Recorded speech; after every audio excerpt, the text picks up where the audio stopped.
नमस्कार। मैं इस वक्त हरिद्वार में मौजूद हूँ। हरिद्वार को हरि का द्वार और इसे इंग्लिश में हम गॉड्स गेटवे के नाम से भी जानते हैं। जैसा कि हम सभी जानते हैं कि गंगा नदी पहाड़ी क्षेत्रों से जब मैदानी क्षेत्रों में प्रवेश करती है तो वो जो क्षेत्र है वो सबसे पहला जो क्षेत्र हरिद्वार का आता है। आप पीछे देख रहे हैं गंगा नदी बह रही है। इसके पीछे की कुछ कहानी जो पुरानी कथाओं में वर्णित है, जो पुराण में वर्णित है, विष्णु पुराण में, भागवत पुराण में तथा महाभारत में भी इसका जिक्र मिलता है। उसकी मैं थोड़ा याद आपको ताज़ा करा देना चाहता हूँ। इसकी कहानी जो है समुद्र मंथन से संबंधित है। जैसा कि हम सभी जानते हैं कि कभी मतलब कि धार्मिक कथा कहानियों के अनुसार मैं बातें कह रहा हूँ कि इंद्र को जो है अपने वैभव को लेकर के थोड़ा अहंकार आ गया। इस अहंकार के कारण महर्षि देवश्री ने उनको अभिशाप दिया था। इस अभिशाप के तहत उनकी जो वैभव है, उनका जो ऐश्वर्य है और जो धनश्री है, सारे के सारे समाप्त। और ये स्वर्ग के जो देवता है, साथ साथ जो इंद्र हैं, वो शक्ति विहीन हो गए, वैभव विहीन हो गए, ऐश्वर्य विहीन हो गए।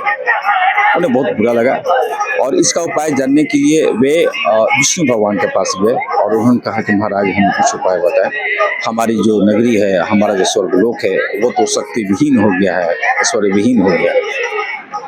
तब भगवान विष्णु ने उन्हें बताया कि आप लोग ये काम करें कि क्षीर सागर में जाकर के आप लोग मंथन करें। उसमें से आपको लक्ष्मी की भी प्राप्ति होगी और उसके साथ साथ अमृत की भी प्राप्ति होगी, जिससे आप लोग अमृत को भी प्राप्त कर सकते हैं। किंतु यह इतना आसान नहीं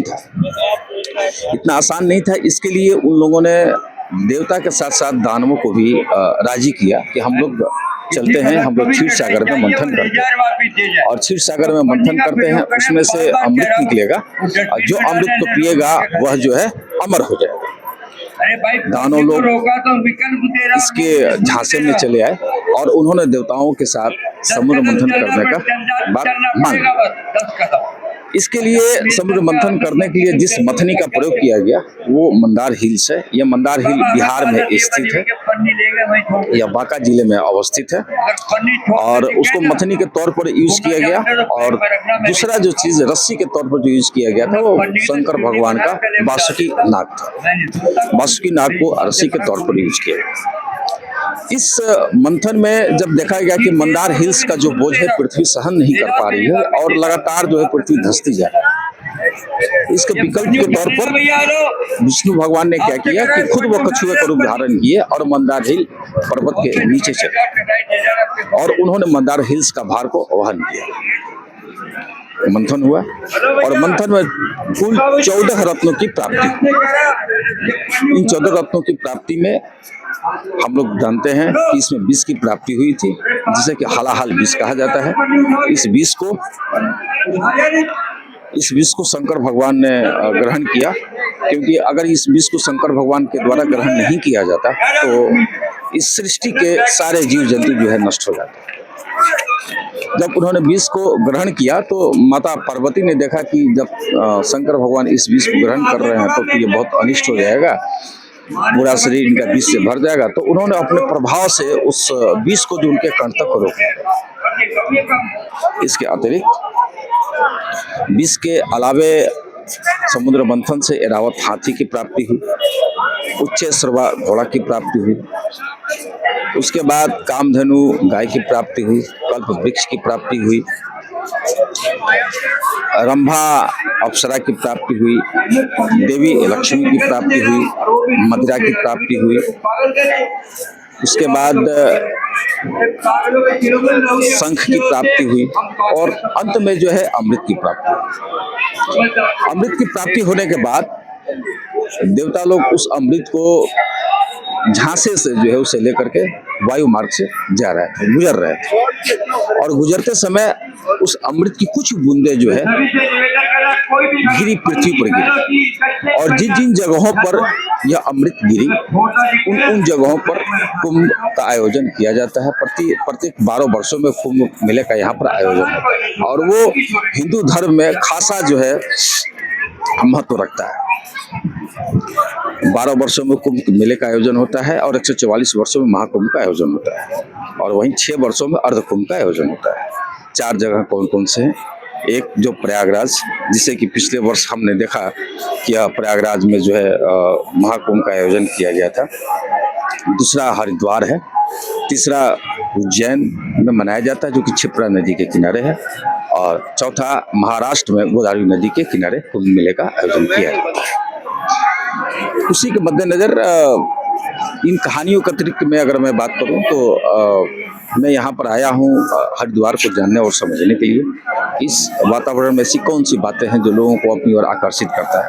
मैं विगत 10 वर्षों से मैं प्लान बनाता था कि मैं आऊँगा हरिद्वार में घूमूंगा, लेकिन कहीं मुझे मौका नहीं मिल पाया। और इस वर्ष मुझे एक मैग्नेट की तरह ये हरिद्वार मुझे खींच लाया। मैं धार्मिक दृष्टिकोण से अलग भी मैं आकर के यहाँ के वातावरण को मैं महसूस कर रहा हूँ। यहाँ पर वैसे भी श्रद्धालु आते होंगे या ऐसे भी व्यक्ति आते होंगे जिन्हें धार्मिक कथा कहानियों पर विश्वास नहीं भी होगा, तो भी वे यहाँ आकर के काफ़ी सुकून महसूस करते हैं। पीछे जो गंगा नदी बह रही है, इसकी जो शीतलता है, यहाँ का जो वातावरण है, वो उसे शब्दों में बयां करना बहुत ही कठिन है। नदियाँ जब कलकल करते हुए बहती है तो उसकी जो आवाज़ है, उसकी जो गति है, वो हमें एक नया संदेश देती है।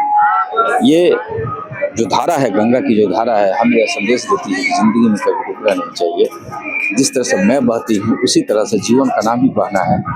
हर व्यक्ति को चाहिए कि वो इसी तरह से निरंतर अपने कर्तव्य पथ पर चलना है। आइए मैं आप लोग को एक बार दर्शन करवा दूँ नज़दीक से।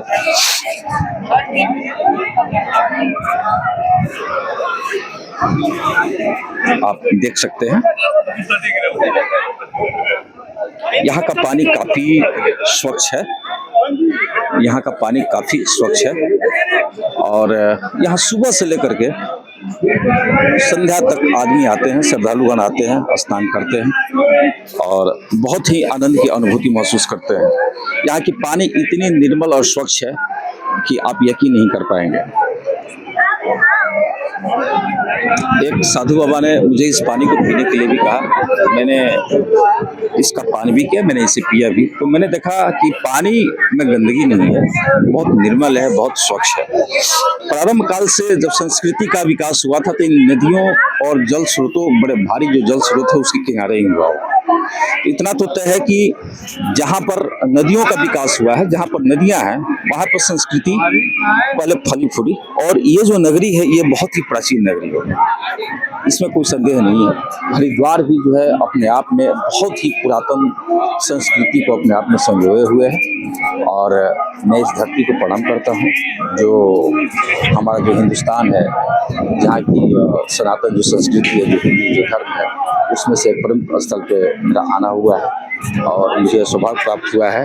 मैं जब यहाँ आया तो मैं आकर के सबसे पहले इस धरती का मैंने चरण स्पर्श किया।